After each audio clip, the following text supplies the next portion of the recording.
Елестетіп көріңіз, алдыңызда салмағы 1 тоннаға жуық, мойны білеудей, бұлшықетке толы, басындағы 2 мүйізі адам денесін бірақ сермеп көтеріп кетуге жететін алып жануар тұр. Ол сізге үнсіз қарап тұрады. Аяғымен жерді тарпиды, танауынан бу шығып, басын төмен түсіреді. Көп адам дәл осы сәтте оның қызыл түсті көріп ашуланды деп ойлайды. Бірақ шындық мүлде басқа. Бұқа қызыл түске емес, алдындағы заттың қозғалысына, қысымға, қорқынышқа және өзіне төнген қауіпке жауап береді. Ал Африка саваннасындағы буйволдың мінезі бұдан да таңғаларлық.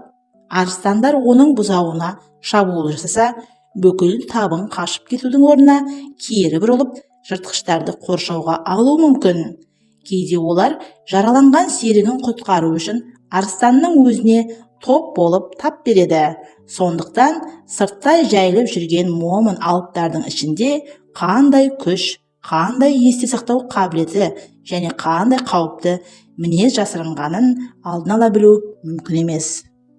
Армысыздар, табиғат пен жануарлар әлемінің адам сенгісіз құпияларын бірге ашатын жануарлар шындық арнасының қадірлі көрермендері.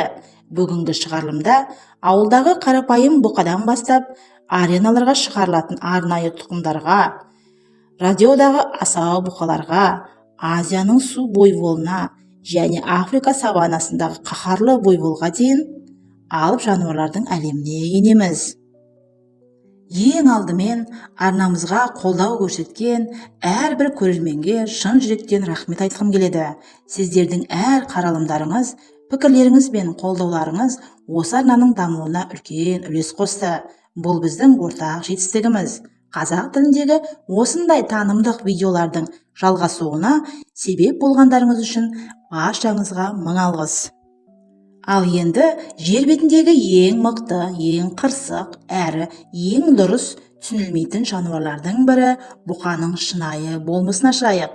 Бұқа дегеніміз сиыр тұқымдас үй жануарларының піштірілмеген ересек аталығы, ал піштірілген аталықты өгіз деп атайды.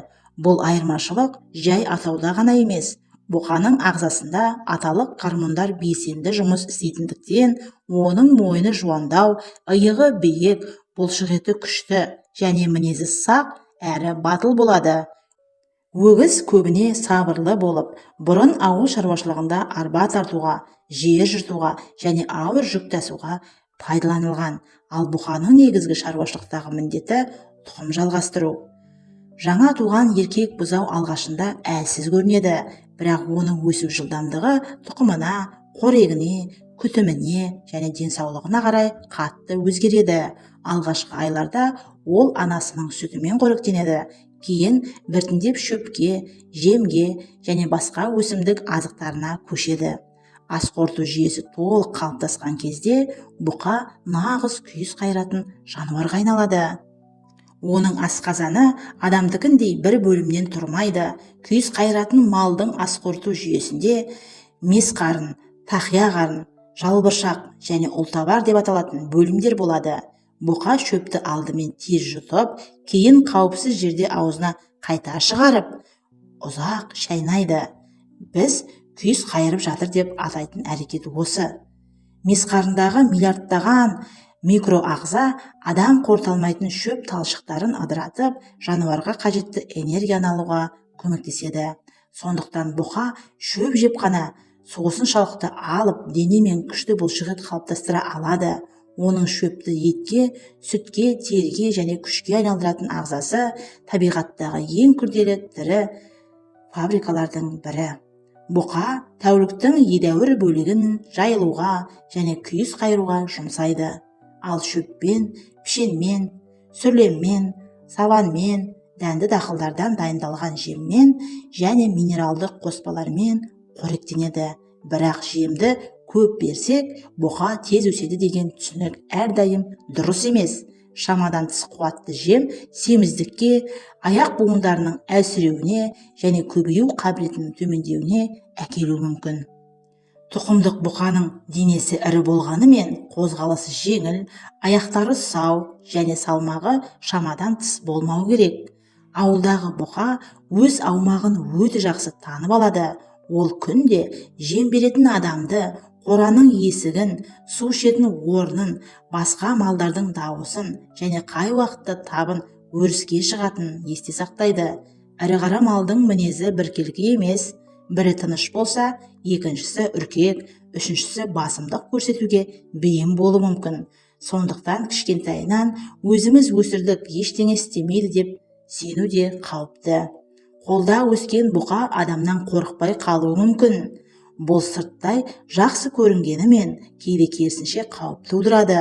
Ол адамды өзімен тең қарсылас ретінде қабылдап, ойнағандай итеруі, маңдайымен тіреуі немесе жолын бөгеп сынауы мүмкін. Бұзау кезінде сүйкімді көрінген сол әрекет салмағы 100-деген келіге жеткенде өте қауіпті күшке айналады. Бұқаның ашулануының бірнеше себебі бар. Ол аумағына бөтен жануар кірсе, сиырларға басқа бұқа жақындаса, өзі ауырса, қорқып қалса, жолы жабылса, немесе адам оны қыспақ қалса, қорғаныс реакциясын көрсету мүмкін. Кейде ауырсыну агрессияның жасырын себебі. Аяғы, тұяғы немесе денесінің басқа бөлігі ауырған жануар адамның жақындауын қауіп деп қабылдайды. Бұқа шабуыл жасар алдында көбіне белгі береді. Ол басын төмен түсіреді, денесін қырынан көрсетіп ірі болып көрінуге тырысады, жер тарпиды, мүйізімен топырақты қазуы мүмкін, қатты пысқырады, немесе көзін алмай қарап тұрады.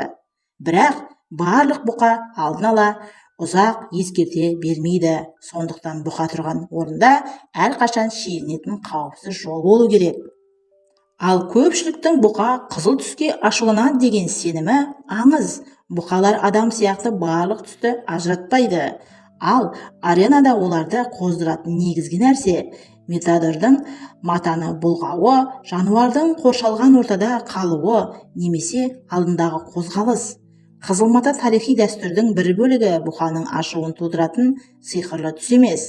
Енді бұқаның ең маңызды кезеңдерінің бірі жыныстық жетілуіне тоқталайық. Еркек бұзау өскен сайын оның ағзасында тестостерон гормонының әсері күшейеді. Бұл гормон бұлшықеттің дамуына, мойын мен иықтың жуандауына, аталық мінездің қалыптасуына, жыныстық құштарлық пен шәуіт өндіруге қатысады. Бірақ тестостеронды ашу гормоны деп қана түсіндіру қате. Бұқаның мінезіне, тұқымы, бұрынғы тәжірибесі, күтімі, оның ауруы, қоршаған ортасы мен адаммен қарым-қатынаста әсер етеді. Күйлеу сөзі негізінен аналық сиырдың шағылысуға дайын кезеңінде қатысты айтылған. Сиыр күйге келгенде мазасызданып, жиі мөңіреуі, қозғалысы артуы, басқа малға мінуі немесе басқа малдың өзіне мінуіне тыныш тұруы мүмкін. Бұқа мұны иіс, мінез және арнайы химиялық белгілер арқылы сезеді. Ол сиырдың зәрін иіскеп, бабын көтеріп, үстіңгі ернін қайырып тұратын ерекше әрекет жасайды.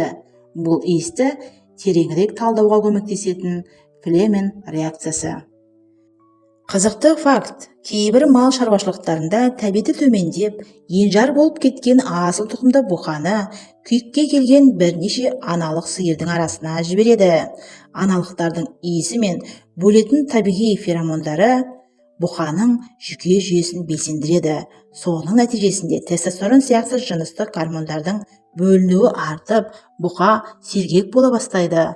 Кейбір жағдайда тәбеті жақсарып, қозғалысы көбейіп, шағылысуға деген құлшынысы күшейеді. Бірақ бұл тек дені сау бұқада ғана байқалатын табиғи физиологиялық реакция. Егер бұқа ауру немесе дұрыс азықтанбаған болса, мұндай әдіс оны емдей алмайды. Бұқа аналықтың күйге келгенін анықтаған кезде оның соңына еріп, басқа бұқаларды жақындатпауға тырысады. Егер табында бірнеше ересек бұқа болса, араларында басымдық үшін тететірес пайда болуы мүмкін. Олар бір-біріне маңдай тіреп, мүйіздерін айқастырып, итеріседі. Мұндай сайыс кейде қысқа сынақпен аяқталады. Бірақ күші тең екі аталық ұзақ күрессе, ауыр жарақат алуы ықтимал. Тұқымдық бұқаның ірі болуы ғана жеткіліксіз. Оның аяқтары, көзі, жалпы денсаулығы, жыныс мүшелері, шәуетінің сапасы және шағылысуға деген ынтасы бағаланады. Ветеринарлық тексеру кезінде бір ғана белгіге сүйенбей, бірнеше көрсеткіш бірге қаралады. Себебі сырттай алып, әрі мықты көрінген бұқаның ұрықтандыру қабілеті төмен болуы мүмкін. Сиыр буаз болғаннан кейін бұзауын шамамен 9 ай көтереді. Көп жағдайда бір бұзау туады. Егіз бұзау сирегірек кездеседі. Жаңа туған бұзаудың алғашқы сағаттарда уыз ішуі өте маңызды. Уызда оның әлсіз иммундық жүйесіне қажет қорғаныш заттары болады. Бұқаның өзі бұзауды анасы сияқты бағып күтпейді. Үй малында төлге негізгі қамқорлықты сиыр және адам жасайды. Енді ауылдағы бұқалар мен арнайы жарысқа шығарылатын бұқалардың айырмашылығын қарастырайық. Ауылдағы бұқалар ет өндіруге немесе тұқым алуға өсіріледі. Олардың ішінде қазақтың ақбас сиыры, әулиекөл, герефорд, ангус, симментал, қалмақ және басқа тұқымдардың аталықтары кездеседі. Бір тұқым тез салмақ қосуымен ерекшеленсе, екіншісі суыққа төзімді, үшіншісі жайылымда жақсы жүріп, жұтаң азықты тиімді пайдаланады. Мысалы, ет бағытындағы бұқалардың кеудесі кең, арқасы түзу, саны мен иығы бұлшықетті болады. Сүт бағытындағы тұқымдардың аталықтары да өте ірі болуы мүмкін, бірақ дене бітімі етті тұқымдардан өзгеше келеді. Тұқым атаулары мен қасиеттері өте көп, өйткені адам мыңдаған жыл бойы ірі қараны қажетті белгісіне қарай сұрыптап өсірді. Ал родиодағы бұқалар жай ғана ең ашулы бұқа болғандықтан таңдалмайды. Оларда адамның үстінен сілкіп түсіруге бағытталған күшті секіру, денені бұру, артқы аяқтарын жоғары лақтыру сияқты қимылдар бағаланады. Мұндай жануарлар арнайы тұқым желілерінен өсіріліп, спорттық қабілетіне қарай таңдалады. Шабандоздың мақсаты бұқаның үстінде белгіленген уақыт бойы қалу, бірақ бұл жарыс адамға да, жануарға да жарақат қаупін туғызады. Испаниядағы корридаға шығарылатын бұқалар басқа мақсатпен өсіріледі.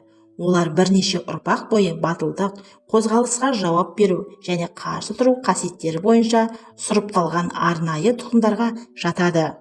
Дәстүрлі испан корридасында көбіне 4 пен 6 жас арасындағы бұқалар пайдаланылады. Бірақ мұндай ойындар жануарға жарақат пен өлім әкелетіндіктен қоғамда үлкен этикалық дау туғызады және әр елде оған қатысты заңдар әртүрлі. Кей елдерде бұқаны өлтірмейтін немесе онымен күш сынасудың өзгеше түрлері бар. Үндістанның кей өңірлерінде бұқаны ұстап қалуға арналған дәстүрлі жарыстар өтсе, оңтүстік шығыс Азияда екі бұқаны бір-бірімен соғыстыратын ойындар кездеседі.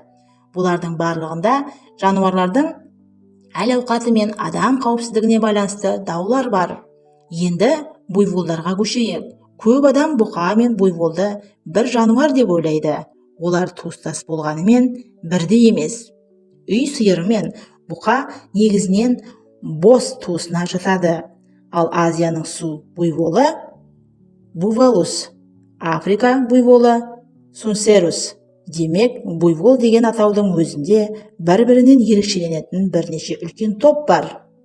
Азиялық су буйволы адамдарға мыңдаған жыл бойы қызмет етіп келеді. Оның жалпақ тұяғы батпақты күріш алқаптарына батпай жүруге ыңғайлы. Ол арба тартады, жер жұтады, ет, тері және майлылығы жоғары сүт береді. Буйвол сүтінен кей елдерде ірімшік, айран тәрізді өнімдер және әйгілі моцарелла дайындалады. Су буйволының су деп аталуы бекер емес. Оның тер бездері ірі қараға қарағанда нашарлау жұмыс істейтіндіктен ыстықта денесін салқындату үшін суға немесе балшыққа түседі. Балшық тек салқындатпайды, терісін күннен және шаққыш жәндіктерден де қорғайды. Ол батпақтан шыққанда үстіндегі лай табиғи қорғаныш қабатына айналады. Үй буйволының мінезі күтіміне байланысты өзгереді. Адамға үйренгені жуас әрі басқаруға көнгіш болуы мүмкін. Бірақ ересек аталық буйвол өте күшті, әсіресе көбею кезеңінде қауіпті болуы ықтимал. Оның ұзын мүйізі мен ауыр денесі адамның күшінен әлдеқайда басым.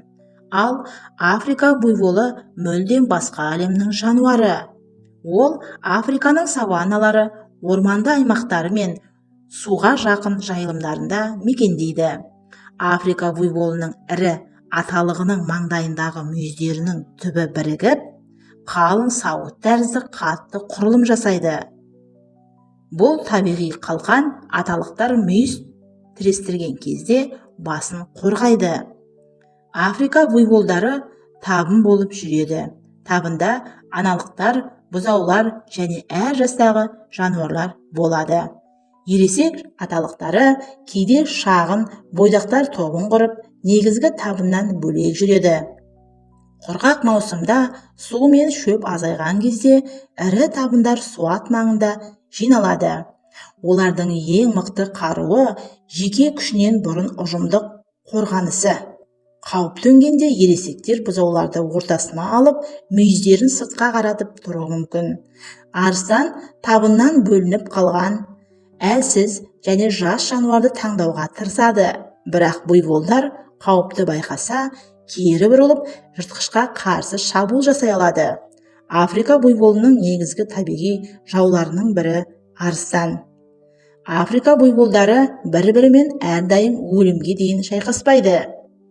Аталықтар мүйіздерін айқастырып, күшін байқап көреді де, көп жағдайда текетірес ауыр жарақатқа ұласпай аяқталады.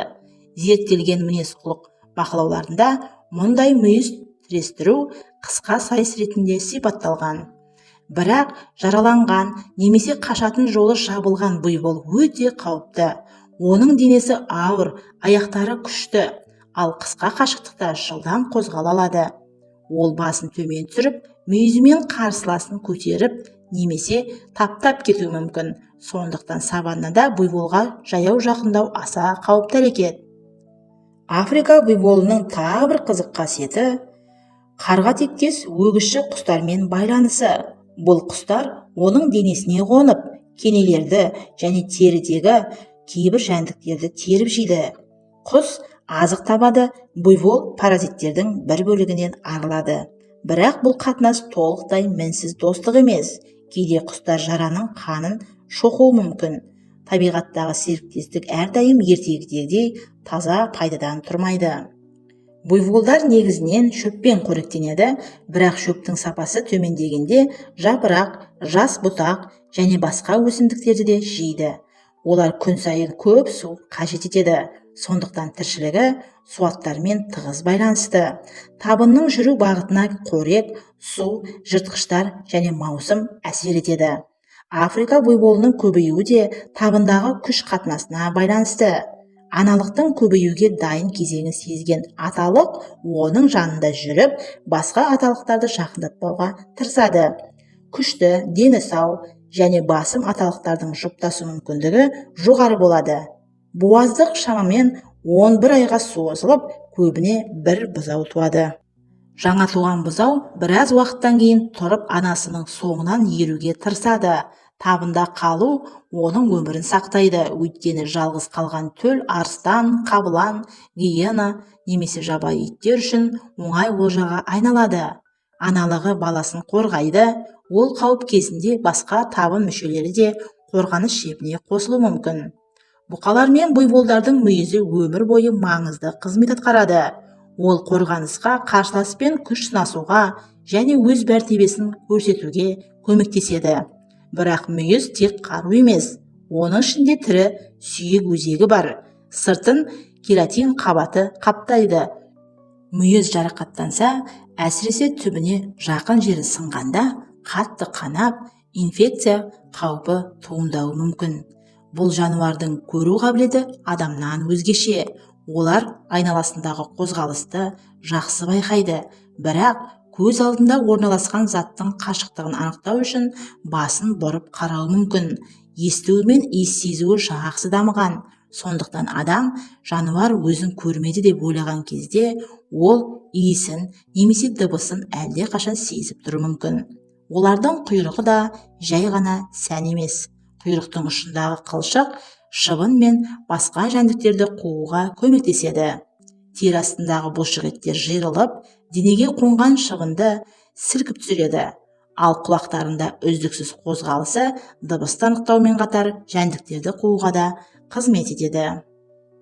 Бұқа ашуланғанда танауынан бу шығады деп айтамыз. Шын мәнінде салқын ауада оның жылы ылғалды тынысы бу секілді көрінеді. Ал қатты қозғанда тынысы жиілеп, танауы кеңейетіндіктен бұл көрініс одан әрі қорқынышты болады. Бұқаның күші туралы айтқанда, оның мойны мен иығын ғана емес, бүкіл дене құрылысын ескеру керек. Қысқа әрі мықты мойын басты ұстайды, кең кеуде жүрек пен өкпеге орын береді. Қуатты артқы аяқтары денені алға итереді, ал тұяқтар үлкен салмақты көтереді. Бірақ қатты әрі тайғанақ еденде осы алып жануардың өзі аяғын жарақаттап алуы мүмкін. Сондықтан мал қорасының едені қауіпсіз болуы өте маңызды. Бұқалардың өмір сүру ұзақтығы тұқымына және қалай бағылатынына байланысты. Табиғи жағдайда үй ірі қарасы 15-20 жылға дейін өмір сүруі мүмкін. Бірақ шаруашылықтағы пайдалану мақсатына қарай көпшілігі мұндай жасқа жетпейді. Африка буйволдары да қауіпсіз жағдайда 20 жылға жуық өмір сүре береді. Алайда жабайы табиғатта ауру, құрғақшылық, жарақат, жыртқыштар олардың өмірін қысқартады. Бұқалардың адамға пайдасы өте көп. Олар сапалы ет, тері және тұқым береді. Жақсы аталықтың генетикалық қасиеті мыңдаған ұрпаққа тарауы мүмкін, әсіресе қолдан ұрықтандыру технологиясы пайдаланылған кезде. Бұрын өгіздердің күші ауыл шаруашылығында трактордың қызметін атқарды. Қазіргі кезде де әлемнің кей аймақтарында ірі қара жер жыртуға және жүк тасуға пайдаланылады. Буйволдар Азияның көптеген өңірінде күріш шаруашылығының дамуына үлкен үлес қосты. Олардың сүті қою әрі майлы, ал күші батпақты алқапты жұмыс істеуге бейім. Табиғатта Африка буйволдары шөп жеп, өсімдік жамылғысын өзгертіп, жол ашып, қиымен топырақты қоректік заттармен байытады. Олардың жайылымы көптеген басқа жануарларға да әсер етеді. Бірақ зияны мен қаупі де бар. Ірі бұқа қоршауды бұзып, адамға немесе басқа малға шабуыл жасауы мүмкін. Ауыл шаруашылығында бақылаусыз қалған аталық сиырларды жоспарсыз ұрықтандырады, туыстық шағылысуға себеп болады, немесе басқа бұқалармен соғысып жарақат алады. Буйволдар егістікке кірсе, өсімдікті таптап, өнімді жеп қою мүмкін. Жабайы буйвол адамға жақындағанда қауіп тудырады. Тағы бір маңызды мәселе ауру тарату қаупі. Үй және жабайы тұяқтылар арасында кейбір жұқпалы аурулар берілуі мүмкін. Сондықтан малды вакцинациялау, ветеринарлық бақылау және жабайы жануарлармен шамадан тыс жанастырмау маңызды. Ең қызығы, бұқа үнемі ашулы жүретін жануар емес, ол да тынығады, өзіне таныс малдармен байланыс қалыптастырады, қауіпсіз тәртіпке үйренеді және қоршаған ортадағы өзгерісті байқайды. Бірақ оның салмағы, мүйізі және гормондық мінезі бір ғана күтпеген қозғалысты ауыр оқиғаға айналдыра алады. Ал Африка буйволының шындығы бұдан да анық. Ол арыстаннан күшті болғандықтан емес, табыны біріккендіктен аман қалады. Жалғыз буйвол нысана, біріккен табын мүйізден тұрғызылған қозғалмалы қамал.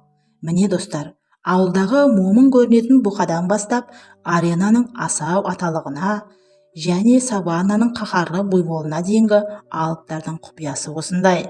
Олардың күшін тек мүйізінен іздеуге болмайды. Нағыз күш бұлшық етінде, ас қорыту жүйесінде, сезім мүшелерінде, гормондарында, есте сақтау қабілетінде және табын болып бірге алуында жатыр. Бүгінгі видеода сізді ең қатты таңғалдырған не болды? Бұқаның қызыл түске емес, қозғалысқа жауап беретіні ме? Әлде Африка буйволдарының арыстанға қарсы табын болып шығатыны ма? Арнамызды әрдайым қолдап отырған көрерменге тағы да шын жүрекпен алғыс айтамын. Сіздердің қолдауларыңыз арқасында жануарлар шындығы арнасы табиғаттың бұдан да таңғаларлық құпияларын қазақ тілінде жеткізуді жалғастырады. Келесі қызықты шығарылымда кездескенше аман сау болыңыздар.